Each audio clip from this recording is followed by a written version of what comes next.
This is Omori. I won't let him buy the next game or chapters 9 through 10. Make sure to like, comment and subscribe to impact the channel and influence future videos. Chapter 9, something. Now, please take a few steps forward. Don't rush, just go at your own pace. Omori did as the doctors asked, steadying himself with the handrail as he slowly walked forward. When he finally got used to walking, he decided to let go of the rail and proceeded to walk on his own as normal.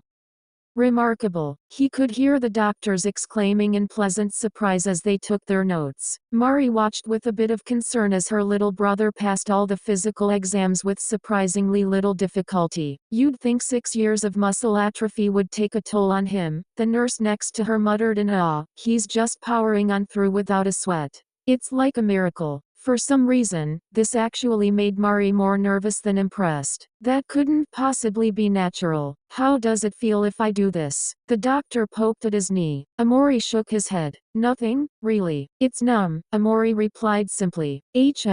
Yes, I suppose we should have expected that, the doctor murmured to himself. Remember to make sure he isn't straining himself. The doctors warned her, his entire body has apparently become numb to almost all physical stimuli. Mari gulped nervously. She was right to be worried after all. Without the ability to feel things physically, he might not be able to properly react to pain or know when he's overdoing something. Keep a close eye on him, remind him not to overexert his body, and let us know after a week if his body regains the ability to touch again. Apparently, he thought that only 4 years had passed since the accident happened to him. Another doctor looked through his notes. He says that he remembers spending all this time locked up in his house. Mari widened her eyes. Sunny was experiencing something like that during his coma. It's not strange for coma victims to live in a fabricated reality within their dreams. Certainly, it's not the most common occurrence, but he isn't the first. The doctor hummed, muttering in thought. Still, he seemed evasive about something. I get the feeling that he's not showing us the full picture of what he's gone through. Then with an embarrassed cough, he apologized. Excuse my ramblings. I just wanted to let you know. If he experiences any problems with differentiating realities or becomes negatively affected by strange dreams, I can recommend you to a psychiatrist. Now, sadly we have no way of recovering your eye after the injury it sustained 6 years ago. A different doctor explained to them. However, we can prescribe surgery to get a glass eye to replace your old one. You'll look just like you used to, before the accident. Mari turned to look at Sunny, seeing him looking disinterestedly at the ground. Laying a hand over his arm and giving him an encouraging smile, Mari brought his attention back and asked, "What do you think, Sunny? Do you want to get a glass eye? It won't give him his sight back in that one eye, which Mari will forever regret for the rest of her life. But at least the option to cover it up could be the first step to making things go back to normal." Her brother sighed as he gave it some thought. Glancing away, he said neutrally, "No, I'd rather have the eye patch." Mari's smile wilted, a bit shocked and disappointed. Why don't you want the glass eye, Sunny? I think it'll help remind me to stay in touch with reality, he replied vaguely. A glass eye will just make me confused. Oh, Mari blinked. In that case, Mari will just have to accept that. She would have preferred him to take the glass eye so that she could. Well, if that's what Sunny thinks will help, then that's what will help. That was more important here. It took them hours before both of them could finally check out of the hospital. It was already night by the time they were driving back. Mari looked over her little brother with cautious optimism. His right eye was covered with a large white eye patch and he was properly clothed with an outfit she had gone out to buy earlier while waiting for her brother to finish his examinations. He was sitting in the passenger's seat, lost in his thoughts as he looked up at the stars. Mari smiled a bit. He was always the type to get lost in his own head. There were times when she would remember catching him off guard or dozing off while in the middle of the most menial tasks. She was glad to know that part of him hadn't changed. The doctors recommended she follow a strict rehabilitation process at home for him. While it appeared that he may have seemingly recovered at a miraculous rate, she was advised to keep watch over him and make sure he undergoes the rehabilitation as smoothly as possible. Small short exercises to regain muscle strength. Soft and easy to swallow diet with tons of protein and nutrients. Plenty of sleep. Sigh. first time waking up after 6 years, and one of the first things she has to make sure Sunny gets enough of is more sleep. It was a bit ironic, and sad. There was a paranoid part of her that was worried that today would be just a fluke. That once she lets him close his eyes to go to sleep, he'll go straight back into another coma again. It was an irrational fear, she knew that. But still, the fear was there. She'd rather have him stay awake so that she could spend as much time as possible with him while she had the chance. He had been missing from her life for so long. She just wants to reconnect with her little brother again. Most importantly, she also wanted to ask him a few questions about how he was apparently living in his coma dream. When she heard that her Sonny had been stuck in his own mind this entire time, she wondered how lonely he must have felt. The doctors never elaborated on any more details about the life in his dreams besides just being cooped up in his room for 4 years. 4 years. The doctors did tell her that he initially thought he was only 16 before being corrected. She couldn't even imagine what sort of things Sonny must have been through in his own head. She hoped he didn't have too much of a bad time. Hopefully, he'll open up to her later when they get home. Horizontal ellipsis. At a red stoplight, Mari slowed the car to a halt. This could be a good opportunity for some small talk with her little brother, Sonny.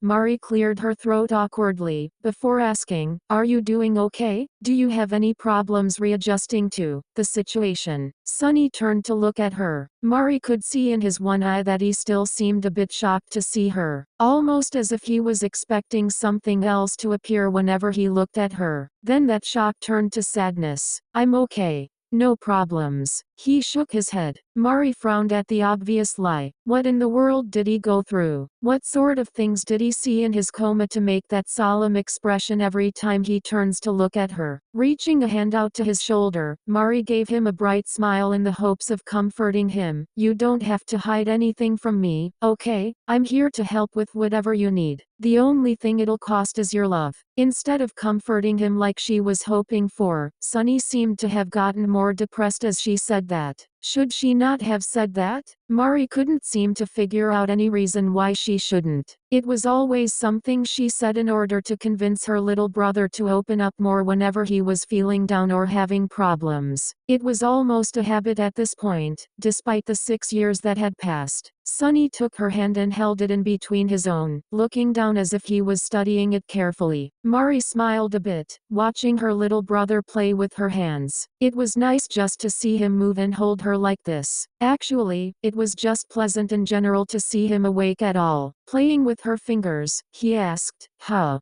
do my hands feel to you?" Gripping onto his hand, she reassured him, "It's gotten warmer compared to earlier. It feels soft and smooth. Most importantly, it feels alive." "Is that so?" Sunny hummed, before lamenting, "I can't feel anything. I don't even know if I'm actually holding your hand or not." The doctors have told her that his body seems incapable of being able to touch or feeling things right now. They said that it was most likely because of the 6 years of muscle atrophy, possibly. It was an irregular situation for him, one that doctors were still trying to understand more. "You just need time to heal. Your body will get its sense of touch back in just a few months while you recover." Mari reassured him, "Just remember to do light exercises every day, eat plenty of healthy soft food, and you should be able to get it to come back naturally."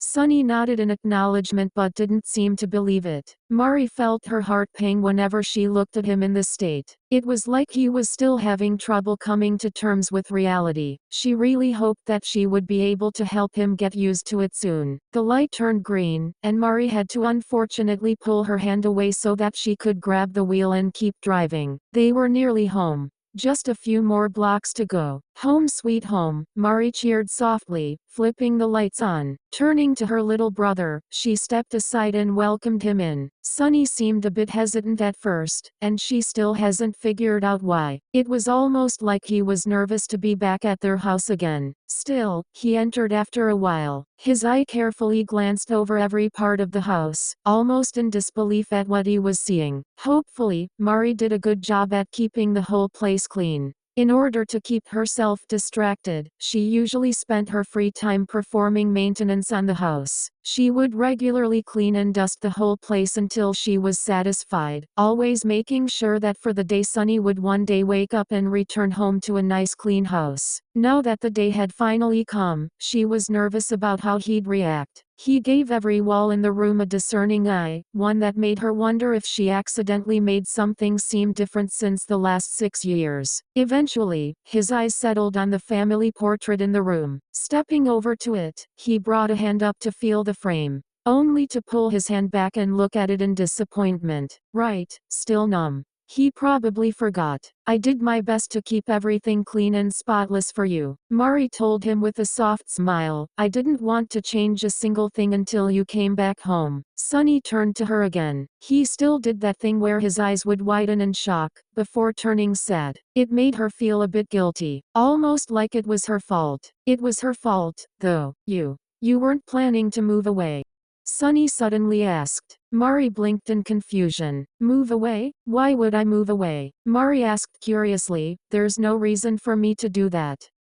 I had to stay here so that I could wait for you to wake up, remember? Oh, Sunny mumbled, glancing away. Mari still wasn't able to quite grasp what was going on in her little brother's mind right now. She didn't know what he experienced while in his coma, so she didn't know what to say. If only she could get him to open up to her about it. It still seemed too early to delve deep into the topic, especially since she had just finally gotten him to come back home. Horizontal ellipsis. Sunny was back home. That's right. The shock of it all almost managed to make her forget it, but her little brother was here with her now. He was finally back home. After 6 long years of waiting for him, making sure everything was the same as it was back then, she finally had him back again. Looking at him, standing right in front of her, in the middle of the living room, it only just now settled in her mind that she had her little brother back. She never thought she'd ever see him again. She couldn't help but bring herself closer so that she could hug him. Mari. Sunny seemed surprised but otherwise didn't react negatively. Mari couldn't contain herself any longer, a bubbling excitement and pure elation rising within her. She had a smile so wide, she wouldn't have minded if her face got stuck like that. Sorry,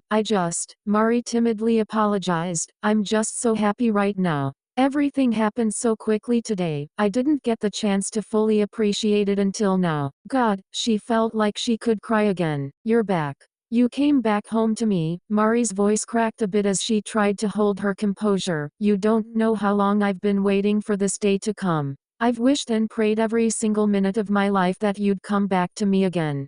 And now they all finally came true, she sniffed, before breaking out into a small giggle. You're back. You're back home. You're finally back home. I love you so much, Sunny. I don't ever want you to leave me again. She could feel her little brother hesitantly raising his hands up before hugging her back too. I'm sorry, Sunny apologized again, his voice sounding so broken, for everything. Mari pulled away and shook her head, smiling resolutely at him. Don't apologize. There's nothing to be sorry about. If anything, this is the happiest day of my life. Despite everything though, Sunny never returned a smile of his own. He only looked away with a guilty expression. In fact, ever since he woke up, Mari never once saw Sunny look happy, not even for a single second. She wished her Sunny would smile more. Mari always liked his smile. It was usually so rare for him to give one. That certainly won't do. Once they both have the energy and time, Mari will absolutely do her best to change that. In fact, starting now should be a good opportunity. Here, how about this? Since we're home, let's eat some dinner before going to bed. Mari offered happily. You haven't eaten anything except the weird goop they put in your feeding tube bag for the past 6 years. You must be starving to get actual solids in your stomach, right? Sunny blinked a bit before looking down at his stomach. Rubbing his stomach curiously, he looked up with a half-hearted, maybe, I don't know. Well, why don't you go to the kitchen and start the stove for me? I'll be in the bathroom for a bit and come right back down to make us some fried tofu. Mari asked, before briefly pausing a bit. Would tofu be good for him in this situation? Maybe it would be best to ask to make sure. Tofu's fine, right? Sure. Sunny nodded neutrally. Phew, good. I'll be right back. Mari smiled sweetly before heading up to the bathroom to take care of business. She couldn't wait to eat together at the dinner table with her little brother again. Omori watched her leave the living room by the door next to the fireplace. Once he was by his lonesome, he gave another scan throughout the entire house. Every single picture frame and furniture was exactly back where they originally were, never been boxed or taken down in order to prepare for the moving company to come collect. Everything was back to how the house used to look. It was disorienting for Omori, to say the least. He wasn't really sure what to say or expect when Mari drove him back home. Everything today had been so confusing for him. They all said that he had been in a coma for 6 years. On the day of the incident, instead of Mari, he was the one who suffered from the fall of the stairs. Mari had explained to him that he had wrapped her body around hers in order to save her life, which caused him to go into a coma in the first place. It was also the reason he lost his eye, somehow, presumably due to landing on the violin before Mari could. Horizontal ellipsis. It was too perfect. Everything about this was all too perfect for him to accept. There was no way this could all be real. It was as if the universe took pity on him and decided to give him everything he asked for. A perfect situation, where only he had suffered from the fall. A perfect world, where Mari never died. A perfect excuse, where the last 4 years of his life were all just a coma-induced nightmare, and nothing bad ever actually happened. As if it all just happened in his head. Horizontal ellipsis. No. This wasn't the afterlife at all. This was just a joke. What did he do to deserve something like this? After everything he's ever done. All the people he hurt. The people he burdened. The lives that were ruined. Why did the universe decide to grant him this second chance? It didn't make any sense. Nothing made sense. What the hell was the purpose of his being here? Life was never this simple. Life doesn't just hand you whatever you wanted because you asked nicely. Things don't just work out perfectly like this. If it did, Mari would have never died in the first place. If it did, he wouldn't have to suffer those 4 years, trapped in his own head trying to forget what he had done. If it did, then it would only happen in headspace. He didn't deserve this. It all had to be a dream. A dream he made up in order to live out the perfect fantasy for himself. Why else couldn't he touch or feel anything after waking up in this dream? Why couldn't he feel Mari's hands or face whenever he touched her? At least in headspace, he could pretend to feel the grass on the playground or the warmth of Mari's hugs. But this was just nothing at all. Horizontal ellipsis. What was the point of all this? To make up for all the suffering he had to go through over killing his sister? To make him happy? Then why couldn't he feel at peace? That was the whole point of jumping off the rooftop in the first place. So that he could end his suffering and free himself from the guilt that shackled him in the real world. If anything, seeing all this just made him realize his guilt even more. To see a world of what could have been, if things had played out differently. To see a world where Mari still loved him and smiled at him. To see her alive. It hurt. It hurt so badly inside. The real question on his mind though, what exactly was he going to do about it? If this were all just a dream, just like Headspace, he could decide to just go with it. Forget everything that ever happened. Pretend it was all a nightmare like everyone was trying to convince him. Live out his imaginary life here with his sister who waited for so long for him to come back. Who suffered longer than he had when she had died. Pretend that he was never a murderer. Pretend that he never killed Mari. Pretend that everything was going to be okay. Horizontal ellipsis. Horizontal ellipsis. Horizontal ellipsis. This was everything he could have ever wanted. It was all he could have asked for. It was what he was hoping would happen the moment he jumped off that roof. An escape. Horizontal ellipsis. No. The more he thought about it, the more he realized that this wasn't what he truly wanted at all. Accepting this dream at face value and pretending that nothing bad ever happened, it would be no different than the 4 years he locked himself in his house and dreamt of Headspace. All he ever did was run away from the problem, pretend it didn't exist, and try to forget about everything. All that did was make things worse in the end. He was tired of forgetting. He was tired of running away. He was so tired of pretending that everything was okay. Everything was not okay. He killed his sister. He didn't deserve any happiness. He didn't deserve any perfect dream world. He didn't deserve to be forgiven. He didn't deserve to exist. A murderer like him doesn't deserve to live. With these dark thoughts plaguing his mind, Omori looked up to see something, staring down at him with its large judgmental eye. He felt himself lock up in fear. It's not in the mirror this time. It was right in front of him. What did that mean? Blinking at him, something hovered away as it flew towards the kitchen, almost as if it was leading him. Omori didn't know whether to follow it or not. For so long, he had been haunted by something ever since the day Mari died. What was it trying to tell him? In the end, he chose to follow it. Making his way into the kitchen, he took a careful look around to see where it disappeared off to. He wondered to himself if he hadn't just hallucinated it after all, but when he turned around, his eyes instantly honed in on the steak knife that was lying carelessly on the kitchen counter. His favorite weapon, his most used tool, his means of escape, his means of punishment. Omori remembered all the countless times he used the steak knife to wake himself up from his dreams in white space. Was this what something was leading him towards? Sunny,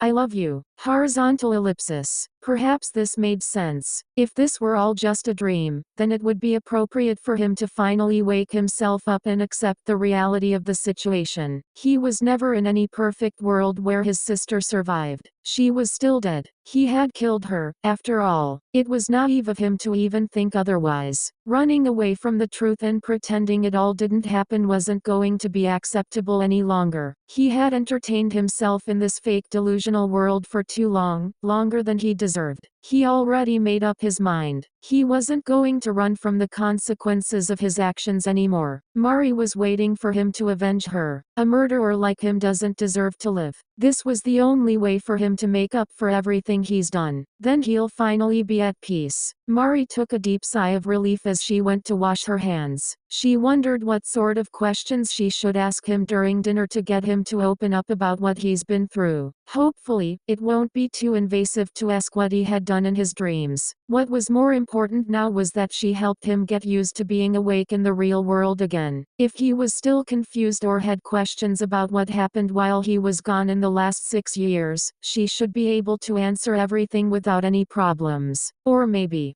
the problem she'd have the most trouble trying to tell him would be what happened to his friends. She couldn't decide whether or not to tell him what their friends did in the past 6 years, how almost all of them had given up on him so that they could go about their own lives. How would he react to that? Knowing that Kel, Aubrey, and Hiro had all left him by himself to rot all alone. That she and Basil were the only ones to have taken the time to actually keep him company. She didn't want to do anything to break his heart. Mari knew how much Sunny cared for his friends. Even if Kel and Aubrey decided to show up to his 18th birthday, it still didn't excuse the fact that they abandoned him for 4 entire years. Horizontal ellipsis. Mari covered her eyes as she gave a frustrated groan. Now that Sunny was back, how were they all going to react? How was Sunny going to react to them? It made her anxious, thinking about it. A part of her hoped Sunny would realize what horrible friends he had this whole time and leave them just like they left him. A part of her wished everyone could come back together to a happy reunion where everyone could be happy again and go back to the way things used to be. She didn't understand why she felt so conflicted. All she knew was that she loved everyone and hated all of them for what they did. Horizontal ellipsis. Another sigh. Maybe, if it comes up, she'll just tell him the truth.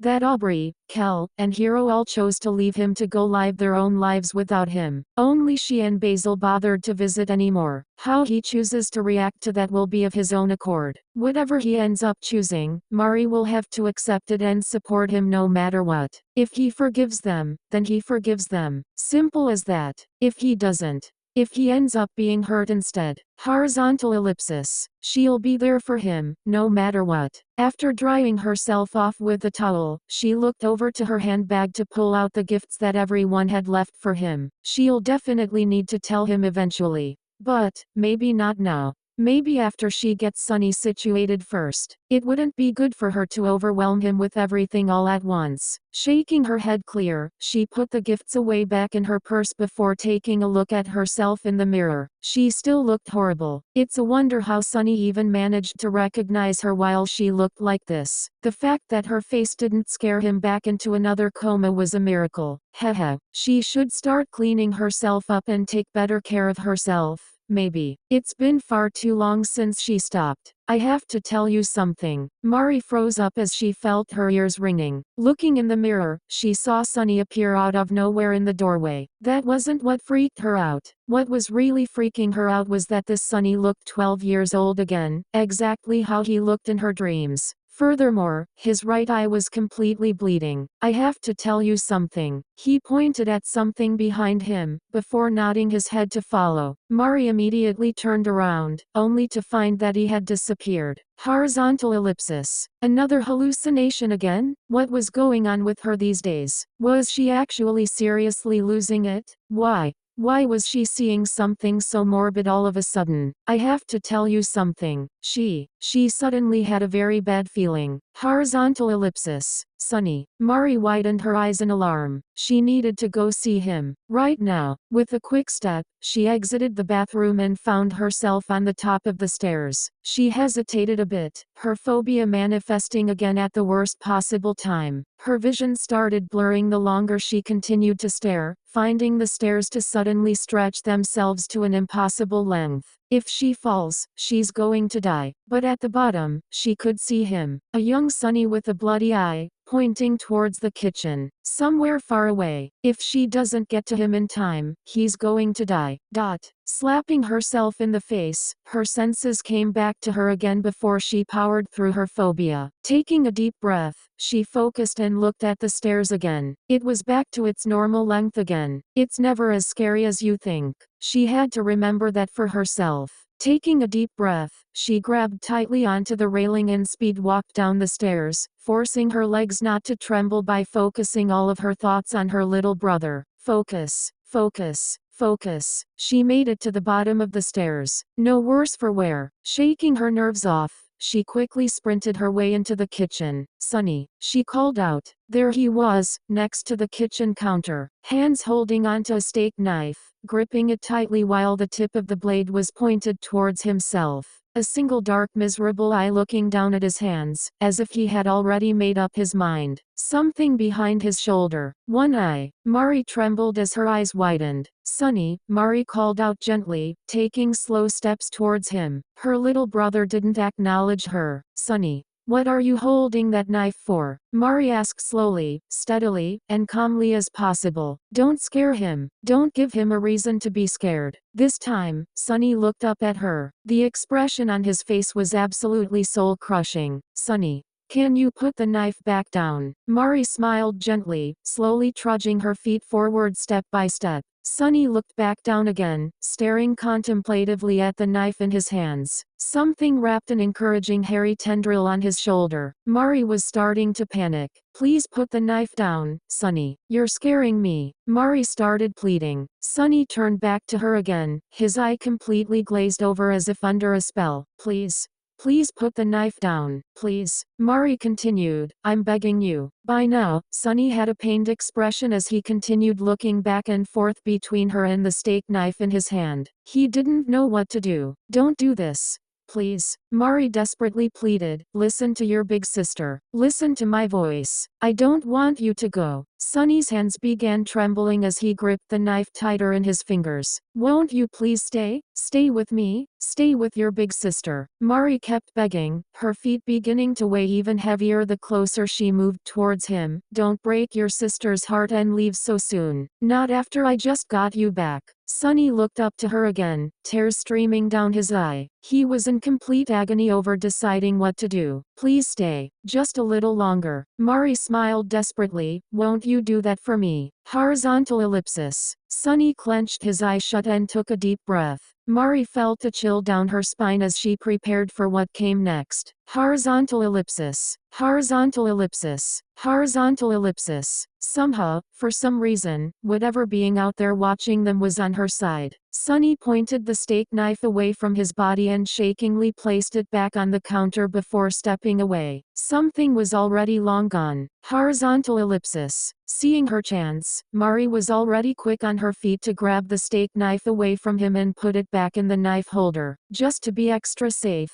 she grabbed the entire thing and placed it inside the top shelf cabinets before slamming the cabinet door shut. Breathing heavily in relief now that the threat was gone, she took a moment to gather her composure. Mari turned to Sunny to see him staring down at his feet with a remorseful expression. "Sunny," Mari breathed out with a shaky voice, running up to him and wrapping her arms around him. Feeling him trembling against her, she took several deep breaths to try to calm down. For some reason, the air in her lungs just won't keep still. She didn't know what to do. "Sunny," Mari started off steadily, You were just confused, right? You were trying to hold the knife, but you just forgot how to hold it properly. That's why it was pointing at you, right?" Right. Sunny nodded hesitantly. It was a lie. It was the most obvious lie in history. There had never been a more obvious lie told in her entire life. She chose to believe it. Ha ha ha, Mari laughed, hugging him even tighter. "You silly boy. If you needed help, you should have just asked me. I was only just a few seconds away, you wouldn't have bothered me." Of course. That was all. It was just her overreacting. He wasn't going to use the knife to stab himself. He wasn't going to kill himself. Why would he want to kill himself? He'd never do that to his big sister. Not after waiting several years for him to come back. Sunny would never do that to her. He loves her too much. He knows how much she loves him too. "Next time, please ask me for help before doing anything. You're still weak and fragile," she admonished him lightly, rubbing her hands over his head to feel the hair in her fingers. "You'll promise to do that, won't you? Pretty please." Okay, she felt him nod. Good. She breathed a sigh of relief. She won't ask why he was holding the knife in the first place. She won't ask why he even needed the knife. She won't ask what something was doing behind his shoulder. She was just hallucinating after all. Sunny was fine. He was alive. He was going to stay with her. Mari managed to get to him before it was too late. She held on to her little brother tightly, feeling his heart beating against her body like a 2-ton truck. It was the only thing that was helping her calm down right now. She won't let go until she calms down. She won't let go until Sunny calms down. She won't let go until everything calms down. Horizontal ellipsis. She can't calm down. Chapter 10, A Needed Heartfelt Talk. One of the most important people in his life has always been his big sister, Mari. That has never changed, not even after she died. Mari has always been his role model, his personal hero, his greatest friend. She was always perfect. Even in his dreams, he imagined her to be the perfect big sister that he always remembered her being. Because of this, he had always been a bit soft towards her whenever she was around. Whether it be to ask him for help, to share chores, to discuss secrets and feelings, or to encourage him to do something he usually wouldn't think of doing before, Omori would always find himself caving in and listening to whatever she says. Maybe that was why Omori stopped himself from waking up. Hearing her desperate voice, pleading for him to stay with her just a little longer, to not leave her so soon, not after just being reunited together. Whether she was real or not, there was no way Omori could have denied her. He couldn't bear the thought of hurting her again. Maybe he was crazy to listen to this possible delusion he crafted for himself. Maybe he was crazy for even thinking about leaving her at all. Whatever the case may be, Omori was persuaded to at least stick around just a little bit longer to see how things played out. Which was why he was currently at the dinner table with his sister, absent-mindedly poking at the fried tofu on his plate. He hadn't even taken a bite yet. He didn't really have much of an appetite after what just happened earlier. All he could really feel was guilt. Guilt for making Mari freak out so much to the point where she's become unhinged. Mari sat right next to him, chair scooched up close by his side. They were almost touching shoulders from how close she was. He wasn't sure if Mari had noticed, but her hands have been shaking the entire time since they started eating. She had difficulties stabbing a fork into her tofu, oftentimes missing the mark by a few centimeters. Even so, she did her best to pretend that everything was completely fine as she finally caught a tofu and began chewing it. He had never decided to use the knife to wake himself up while someone else was watching before. He didn't really expect someone from a dream to react so strongly at the sight of him almost attempting to stab himself. Seeing how much her behavior had changed since he first got here, he just feels stupid and guilty for putting an unnecessary burden on her now. Seems no matter where he is or what he does, Omori always seemed to screw up and make everything worse. Even in a perfect dream world. Sigh. Worthless. Sonny, you haven't taken a bite out of your tofu yet. Omori looked up to see Mari pointing at his dish. He realized he had been playing around with his food for the past several minutes now. An honest habit. Lost in his own thoughts, he would often forget to eat. Didn't help that he wasn't feeling that hungry either. Oh, Omori shook his head clear before standing up straight. Sorry. Is the tofu not good? Mari suddenly asked, before growing increasingly worried and erratic. Is my cooking bad? Does it not look appetizing? Do you need me to redo it again? Do you want to eat something else instead? Before he could even answer a single question, Mari suddenly stood up with a manic smile. Steak. You love steak. We can go get you some steak. The other mart store should still probably be open right now. We can go to the meat counter and get you some steak. Let's go together, Sonny. You can point out whichever you want, and we can bring it home and eat it together. I can cut it up to pieces for you so that you don't need to cut it, and we can. Omori grabbed her hand before she could go. Mari looked back at him in surprise. The look in her eyes did not look mentally stable. Omori couldn't help but gulp nervously. The tofu is fine. Omori gently reassured her. Stay. Eat together with me. Mari stared at him for several long seconds in complete silence, before nodding slowly. Okay. At his insistence, she sat back down again and resumed eating her food. Judging by how she was currently gripping onto his hand tightly and not letting go, she still hasn't been able to calm herself down. Mari's grip on his hand was so tight, her knuckles were bare and white. Omori didn't think she realized it though. Well, it was fine. Omori decided to just let it happen. The grip wasn't bothering him anyway since he was too numb to know whether it was actually hurting him or not. Wanting to avoid another situation from starting, Omori started eating tentatively as he brought the tofu into his mouth and began chewing. Horizontal ellipsis. Nothing. He couldn't even taste anything in this world either. That was frustrating. No touch, and no taste. 2 out of his 5 senses, completely non-existent. He wasn't able to tell if he could smell the food either, to be honest. So, that potentially makes 3 out of 5. Sight, and hearing. That was all he reliably had left. Not even sight either if he thought about it. Missing an eye means he didn't have depth perception anymore and was completely blind on his right side. 3.5 out of 5? Sigh. He didn't really know what to do with himself. Omori looked over at Mari as she placed her fork down, already finished with her entire plate. Mari had noticed that Omori had barely even gotten started with finishing his own. With a worried glance, she gently reassured him, Don't rush yourself. You can eat as slowly as you want. I'll be here, waiting for you. Omori nodded silently, continuing at his own pace. Mari still hasn't let go of his hand yet. Horizontal ellipsis. They silently sat together in relative peace as Omori ate his tofu, with no new problems arising. Mari's eyes never once wandered away from him, tensely looking him over like a watchdog ready to pounce on the first sign of trouble. Omori felt the situation was just a little bit awkward. Mari's mind was probably still thinking about what just happened earlier with the steak knife.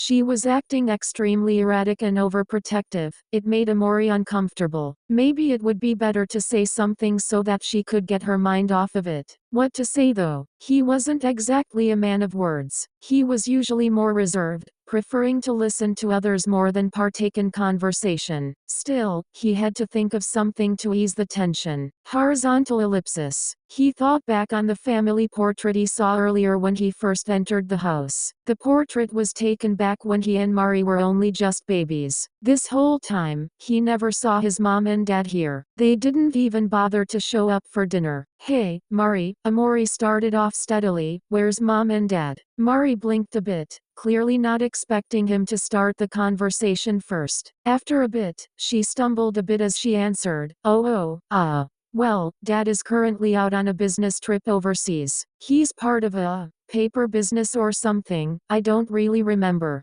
He says he'll be back home in a couple of months. Okay. So in this world, Dad never left the family. Makes sense. Omori could remember the harsh look on Dad's face when he was outside chopping down the tree where he hung Mari's body on. Stay away. You are not my son. He had known about the true cause of Mari's death the entire time. He never said it out loud, but Omori knew that Dad blamed him. It was the entire reason why he left. And he was right too. In this world, since Mari was never killed, Dad never had a reason to abandon him. What about Mom? Omori asked. He became confused when Mari had a dark look on her face all of a sudden. Before turning away with a rough, she left to go live with extended family 5 years ago. She doesn't consider this home anymore. Horizontal ellipsis. Ah, so Mom was the one to abandon the family instead? What a strange twist of fate. She tried to get us to move away. Mari recalled coldly. She said she wanted to give us a fresh new start in a different town. But you didn't move? Omori asked. I convinced her not to, Mari explained vaguely. She didn't seem to want to elaborate further. Omori felt it was a bad idea to dig any deeper than that, so he decided to let sleeping dogs lie. Horizontal ellipsis. Mari laid her head on his shoulder and reassured him. Don't be sad, Sonny. Even if our mom isn't our mom anymore, I promise I'll be there to help take care of you instead. You can forget all about her. I won't ever leave you. Omori didn't know how to respond to that. So instead, he just nodded and continued eating. This dream world was throwing curveballs at him that he was never expecting. Now that he was taking a deeper look beyond the surface, he had assumed that, since Mari was alive, things in this world were better than the one he left. But Mom left them? Because he was in a coma? Horizontal ellipsis. What else was different about this world that he wasn't aware of? Horizontal ellipsis. Mari, how old are you now? Omori decided to ask. 21, right? Mari nodded. Yeah. Why do you ask? I remembered back then that you were taking classes for college prep. Did you ever go to the college you wanted? Have you graduated yet? Mari widened her eyes at this before giving an embarrassing laugh. I never went to college. Omori stopped eating in shock, dropping his fork as he turned to her. What? Mari nervously chuckled as she brought a shaky hand up to scratch her cheek. I never went to college. I actually dropped out of high school 5 years ago. But why? Omori asked. Mari, you were always so serious about your grades. You always brought home perfect straight A's. Mari smiled sadly. I couldn't really go to school anymore. I just didn't have the energy to attend. Horizontal ellipsis. Was it because of me? Omori asked tentatively. Mari rapidly shook her head. No, it wasn't your fault. I mean, you were just more important at the time. I couldn't go to school knowing you were still suffering in a coma, so I had to drop out. It was my choice. Omori couldn't help but frown at her, knowing that she gave up her academic prowess simply because she was worried about him. It seems even in this world, he was still causing problems for other people. What have you been doing then, while I was gone? Mari stayed silent, thinking about the question. After a while, she simply answered, waiting for you to come back. For 6 years? Omori asked incredulously. Mari blinked, before nodding. Yes. Omori furrowed his brows at this. You didn't do anything for 6 years except wait for me? What about your piano classes? All that hard work you've spent years perfecting? Friends? Hobbies? Anything? Mari shook her head. None of those. It just didn't feel right to live a life without you in it. So I just wanted to take a break from all of that so that I could wait until you came back. That didn't sound right at all. She must have done something to at least make her life more fulfilling. She still had a relationship with Hiro. Omori knew that Hiro would never let Mari drag herself into a depressive slump for all these years. He would have at least been there to support her when she needed him the most. What about Hiro? Omori was taken aback a bit when Mari's eyes flared up in absolute rage the moment he mentioned Hiro's name. It was gone as quickly as it appeared though, making him wonder if his eyes weren't playing tricks on him. You're more important to me than Hiro, Mari stated firmly. Horizontal ellipsis. That couldn't possibly be a good sign.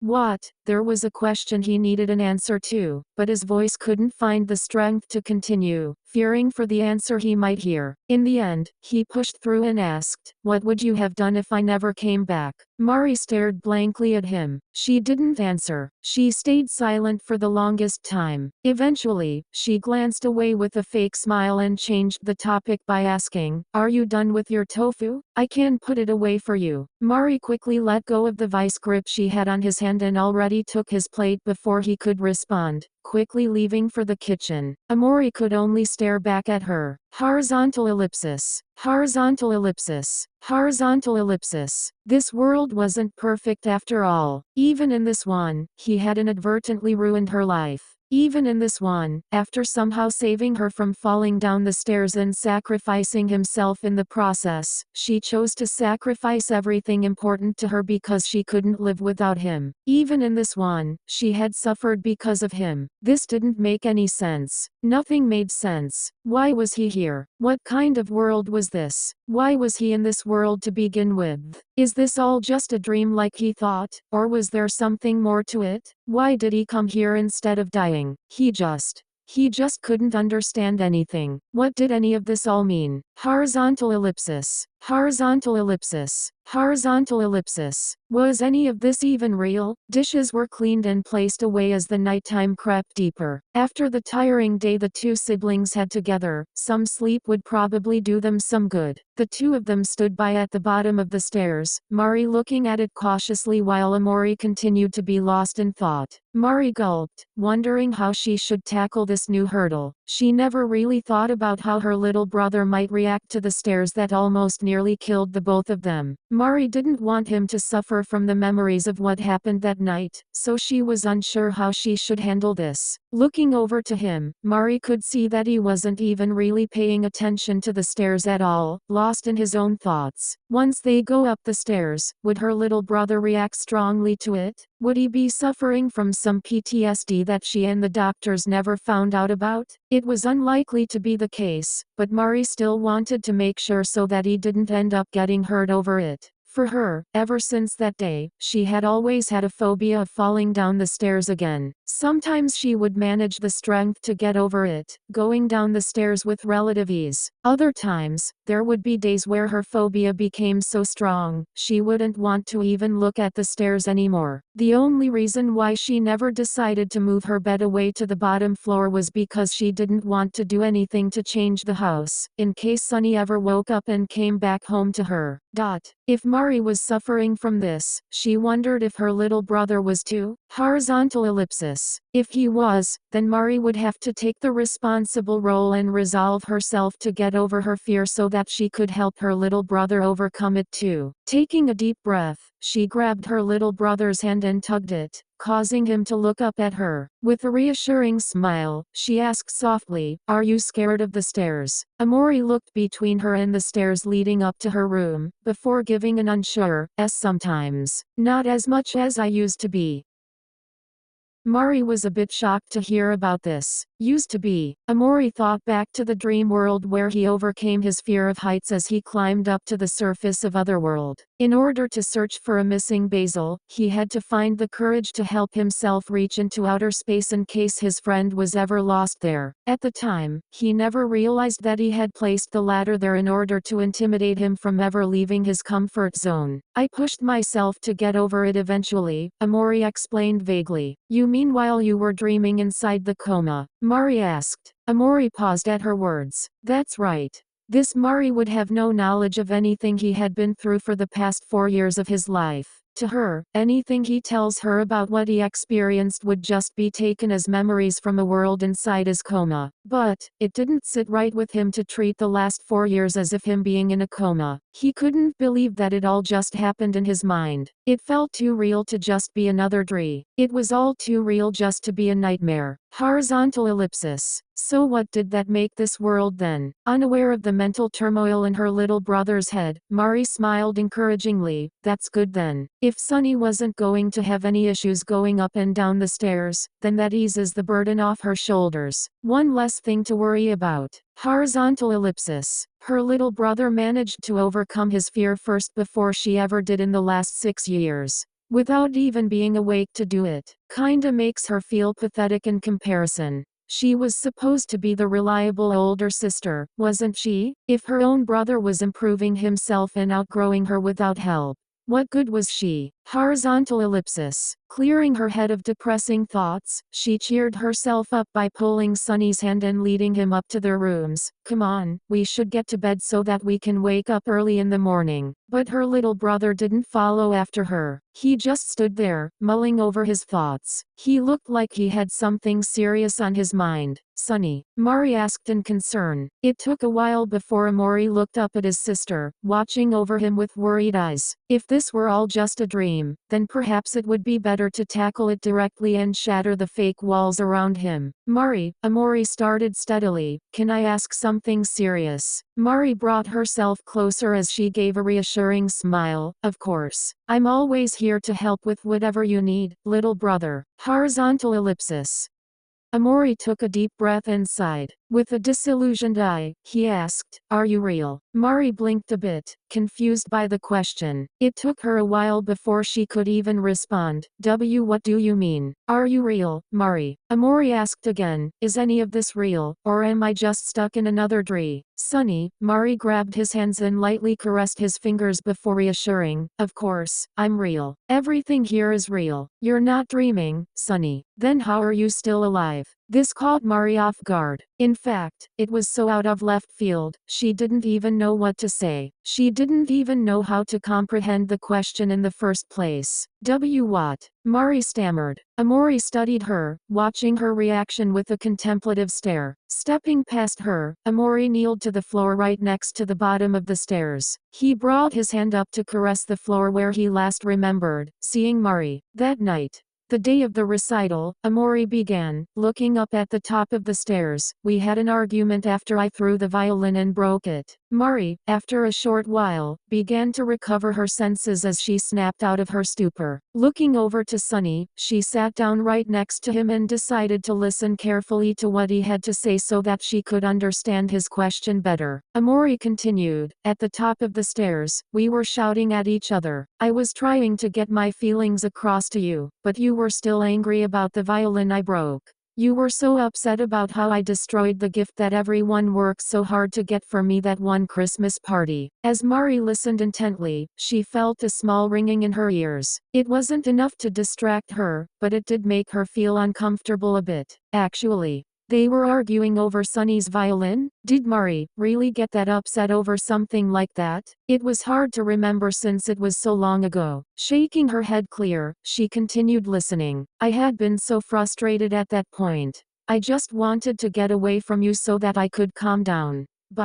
But you blocked me before I could leave. Omori took another deep breath, the memory of it all starting to overwhelm him. He could recall the night perfectly in his mind, recounting each moment like it was engraved in his head. I was so fed up with you. The fall, it was. I stumbled back, tripped, and fell. Mari continued for him, and I ended up grabbing you down with me. No. Omori suddenly interrupted. Mari was nearly startled back by the force of his voice. No. That didn't happen. Omori continued, I pushed you down the stairs. I remember it perfectly. I got so angry, I ended up pushing you away towards the stairs. And when you fell, I stood still and watched. Mari widened her eyes in shock. What? I never saved you, Mari. You never grabbed me, and I never had the chance to protect you before you fell. Omori trembled as he closed his eye with a frustrated sigh. I just watched you fall. Mari didn't understand what he was saying. What in the world was he even talking about? That didn't happen. You landed right on top of the broken violin. There was blood everywhere. Omori's hands clenched tightly into fists on the floor as he continued recalling his version of events. I went down to check on you to see if you were okay.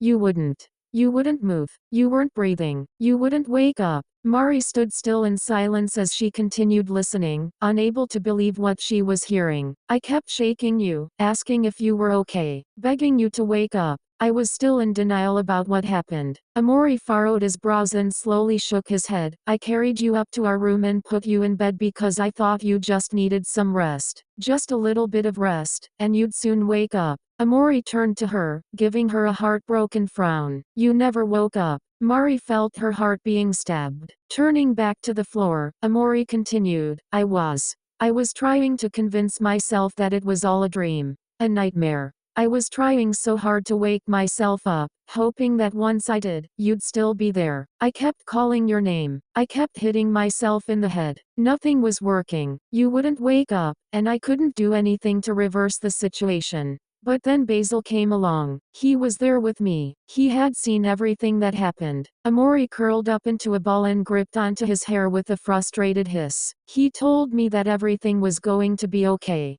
He told me he had an idea to keep me from being in trouble. I thought I could trust him because he was my friend, but it was the worst mistake I ever made in my entire life. Omori felt his body shaking against the floor. We both carried your body out to the backyard. I was in a daze, still in denial about everything. I was still convincing myself that it was all just a nightmare. Basil laid your body down next to the big tree outside and came back with a jump rope. Mari wanted to put a hand out to comfort him, but she was still too much in shock to even find the strength to move. Her body had locked up so tight, she was like a frozen statue. She didn't even know whether she wanted to continue hearing this. While Basil was busy taking care of your body, I bit my tongue in a last-ditch attempt to wake myself up. I bit so hard to the point where I tasted blood. I still couldn't wake up. Omori was beginning to sob at this point, and he was surprised to find that he still had tears left over to cry about this. He thought he had already dried himself up years ago over this. He hung your body up in the tree to make it look like a suicide. He reassured me that now I wouldn't get in trouble for killing you.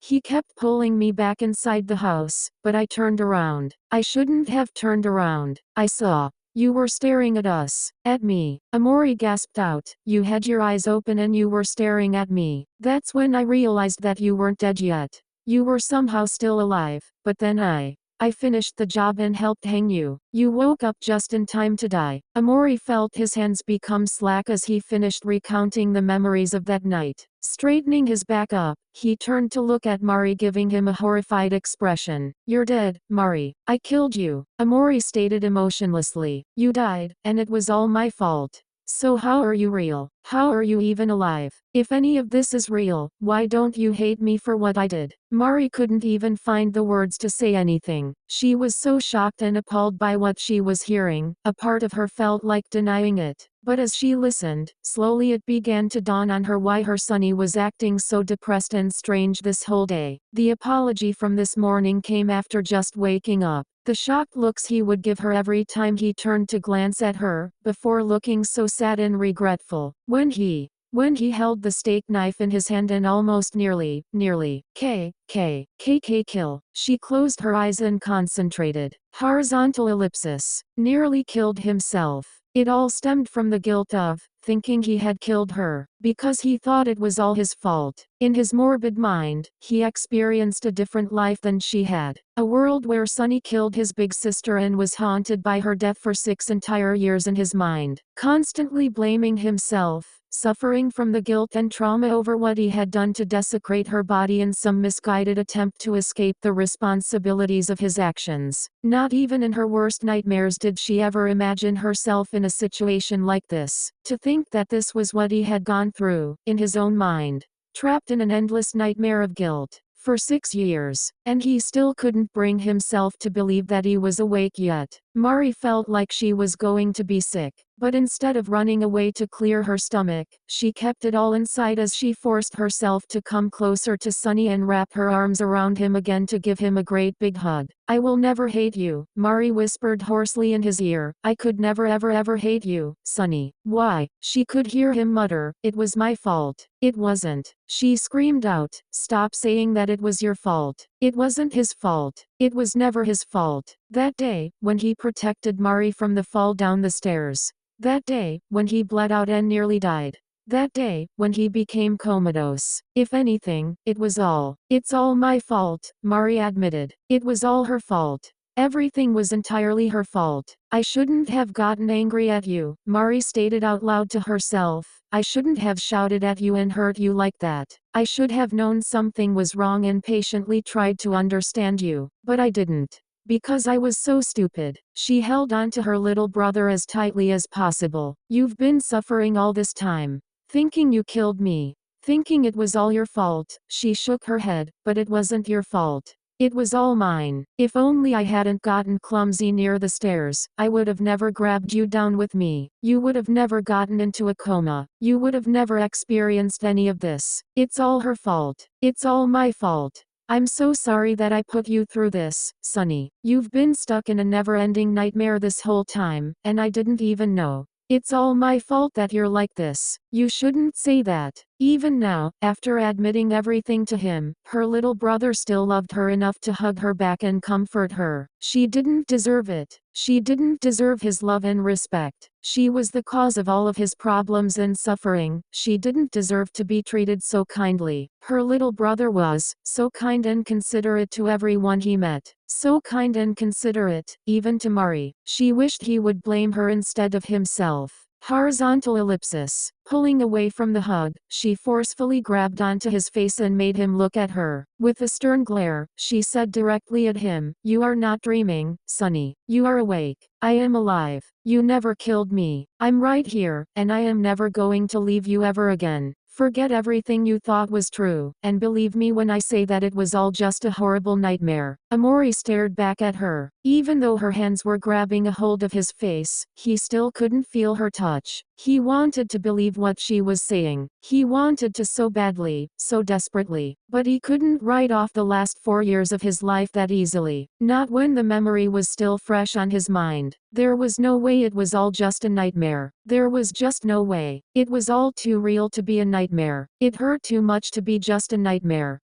He didn't know what to believe anymore. Why was he here? Why didn't he die? Why was he being forgiven? He didn't deserve any of this. Seeing her little brother still looking at her with sad doubt, Mari stated resolutely, "I don't care how long it takes for you to get it through your head. I'll stay here by your side every day and every night until you realize you're not in a dream. One way or another, I'll make you finally believe everything is real. I won't ever stop until you realize it. Even if it took the rest of their lives. She will be here for him. She will always be here for him. She won't stop until she repents for all her sins." After everything that happened today, the two siblings finally managed to make it to their room for the night. Omori settled into his bed as he looked around the room with a curious glance. Everything looked exactly the way it was, back before his family put away all of Mari's belongings after she died. He knew he should have expected to see it again, but it was still a surprise when he saw that the room contained 2 of their beds. It had been so long for him since his room had Mari's bed in it. Then there was the schedule planner behind the telephone. Mari always used it to plan everything out, since she was always so perfect about everything. The boxes containing all of his old collection of dolls and baby toys were tucked away in the corner. He never got around to throwing those out yet. Looks like Mari never had any plans to. In a way, it felt nostalgic, seeing their room like this again. He never thought he'd see it like this ever again. Omori looked over to his left to see Mari opening up the wardrobe as she held her purse. She gave a quick look inside, juggling with a decision in her mind, before shaking her head and closing the wardrobe again. Instead of doing whatever she was originally planning on doing, she pulled out a vase containing a familiar white flower before walking over to place it next to the lamp on the counter in between their beds. "White egret orchids," Omori muttered in surprise. "You know about it." Mari smiled, before explaining, "Basil gave it to you. He would always bring these flowers along whenever he came to visit you in the hospital, because he wanted to give his thoughts into my dreams." Mari nodded, before taking a pause. Looking at the plant curiously, she turned to ask Omori, "Did it ever work?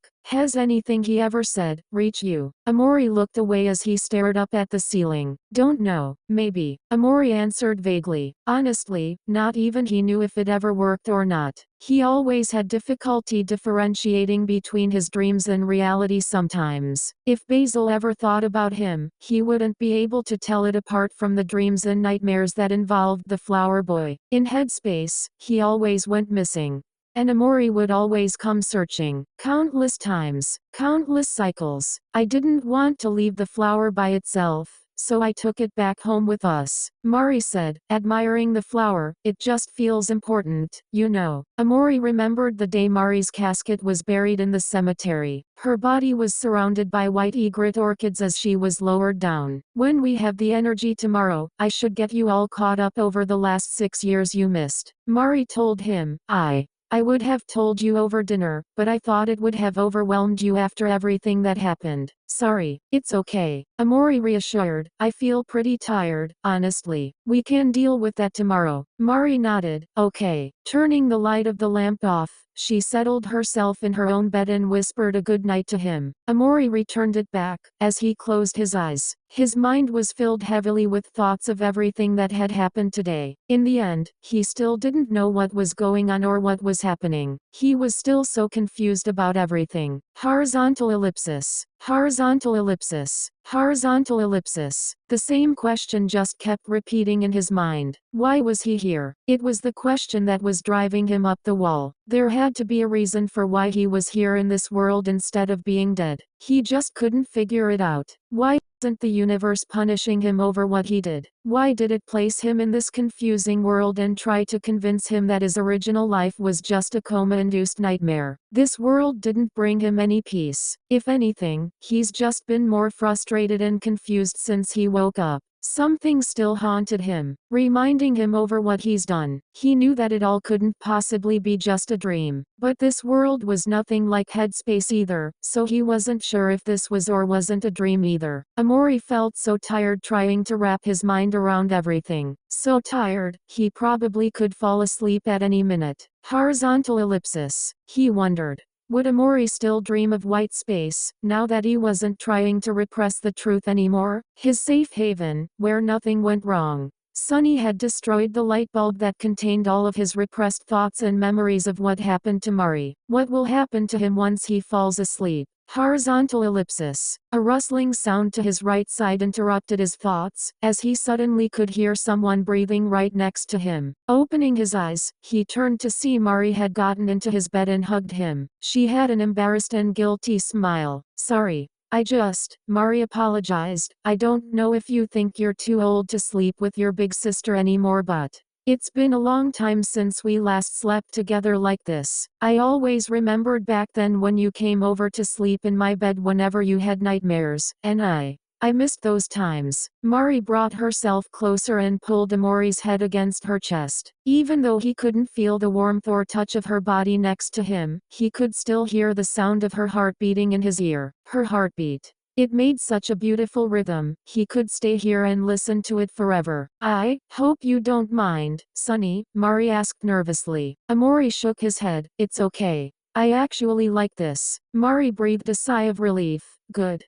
Thank you. They stayed together like that the entire time in complete comfort. Horizontal ellipsis. I missed you, Mari. I missed you too, Sunny. They both fell asleep soon after. Horizontal ellipsis. Horizontal ellipsis. Horizontal ellipsis. Period. Period. Period. Period. Welcome to Black Space.